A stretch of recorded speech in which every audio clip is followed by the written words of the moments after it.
Regionalism in Asia, the Middle East, and Africa. Comparative perspectives on integration, identity, and cooperation. Introduction. Regionalism has emerged as a significant phenomenon in international politics, particularly in the global South. It refers to the process by which states in a geographic region cooperate through political, economic, security, or cultural arrangements.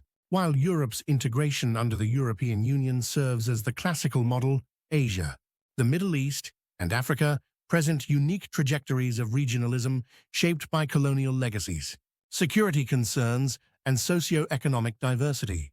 This paper explores the historical evolution, institutional frameworks, challenges, and prospects of regionalism in Asia, the Middle East, and Africa. Regionalism in Asia. 1. Historical background. Asian regionalism has been shaped by a combination of historical animosities, economic dynamism, and strategic competition. Unlike Europe, Asia's regionalism is less institutionalized and more informal. The end of the Cold War and the rise of globalization gave impetus to economic integration, particularly in East and Southeast Asia. 2. Key regional organizations. Association of Southeast Asian Nations ASEAN formed in 1967. ASEAN is the most prominent regional body in Asia. Its goals include promoting economic growth, political stability, and cultural exchange. Over time, ASEAN has evolved from a security-oriented grouping into a platform for economic cooperation through mechanisms such as the ASEAN Free Trade Area, AFTA, and the ASEAN Economic Community AEC, ASEAN Plus 3 APT, a mechanism involving ASEAN, China, Japan, and South Korea, created in the aftermath of the 1997 Asian financial crisis. It has focused on financial cooperation and economic integration. Regional Comprehensive Economic Partnership (RCEP), signed in 2020 by 15 countries, including ASEAN members and key regional powers like China and Japan. RCEP is the largest free trade agreement in the world, aimed at reducing tariffs and streamlining trade rules. Shanghai Cooperation Organization (SCO). Originally security-focused, the SCO has expanded to cover economic and political issues involving China, Russia, and several Central Asian states. 3 characteristics and challenges. Asian regionalism is marked by economic pragmatism, emphasis on trade and development, over political integration, non-interference. ASEAN's principle of non-intervention limits political collaboration. Great power rivalry U.S. China competition creates strategic divisions.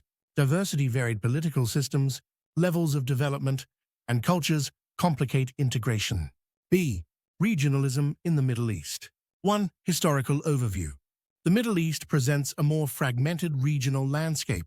Attempts at Arab regionalism began with Pan-Arabism in the 20th century, but these efforts were undermined by ideological rifts, colonial legacies, and authoritarian governance.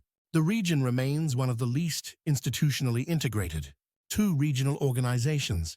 Arab League, founded in 1945, it aimed to foster unity and cooperation among Arab states. Despite noble goals, it has often been ineffective due to internal divisions and a lack of enforcement mechanisms. Gulf Cooperation Council (GCC), established in 1981, the GCC includes 6 monarchies of the Arabian Peninsula. It has achieved some success in economic coordination and defense cooperation, but has suffered from internal tensions, such as the 2017 Qatar diplomatic crisis. Organization of Islamic Cooperation (OIC).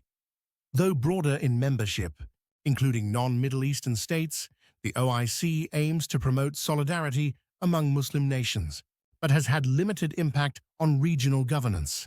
3 key issues. Geopolitical rivalries. The Iran-Saudi Arabia conflict, the Syrian civil war, and the Israel-Palestine issue continue to fragment the region. External interventions. Western and Russian involvement in the region complicates regional autonomy. Sectarianism, Sunni-Shia divisions, fuel instability, and hinder cooperation.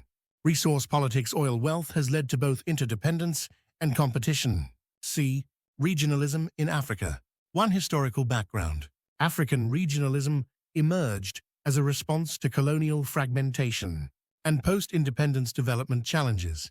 Pan-Africanism, which called for solidarity among African nations, inspired early efforts to build continental institutions. Two institutional frameworks. African Union AU, established in 2002, the AU replaced the Organization of African Unity, OAU. It promotes political integration, peacekeeping, and economic development. The AU's Peace and Security Council plays a significant role in conflict resolution. Regional Economic Communities, RECs. The AU recognizes 8 RECs, including ECOWAS, West Africa, SADC, Southern Africa, EAC, East Africa, COMESA, Eastern and Southern Africa. These RECs serve as building blocks for continental integration, focusing on trade, infrastructure, and peace building. African Continental Free Trade Area AfCFTA, launched in 2021. AfCFTA aims to create a single continental market. It is expected to boost intra-African trade by reducing tariffs and harmonizing regulations. 3 opportunities and constraints. Strengths: strong commitment to Pan-African ideals, growth of intra-African trade potential, progress in conflict resolution mechanisms. Challenges: weak infrastructure and connectivity, political instability and corruption, overlapping memberships in RECs, creating policy incoherence, reliance on external funding for regional projects. D. The role of external powers. In all 3 regions, external actors have shaped the trajectory of regionalism. Asia, the U.S., China, and Japan influence regional frameworks through trade, security pacts, and investment. Middle East, U.S., Russia, Turkey, and EU interventions shape alliances and divisions. Africa, the EU, China, and the U.S. play roles in funding, infrastructure, and peacekeeping, while sometimes undermining local agency. V.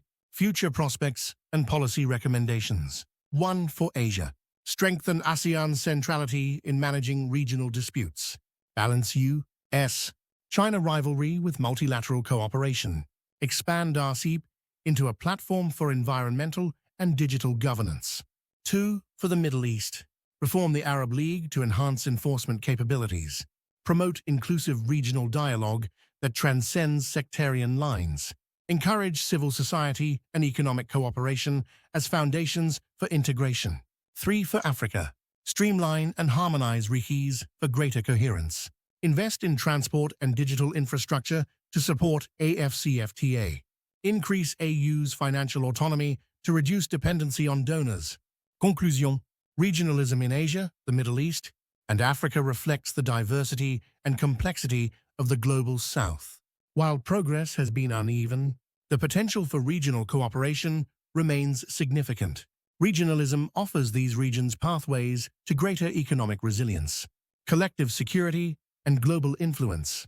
However, success depends on political will, institutional reform, and managing both internal divisions and external pressures. Rather than replicating the European model, each region must cultivate a form of regionalism that reflects its history, values, and developmental priorities.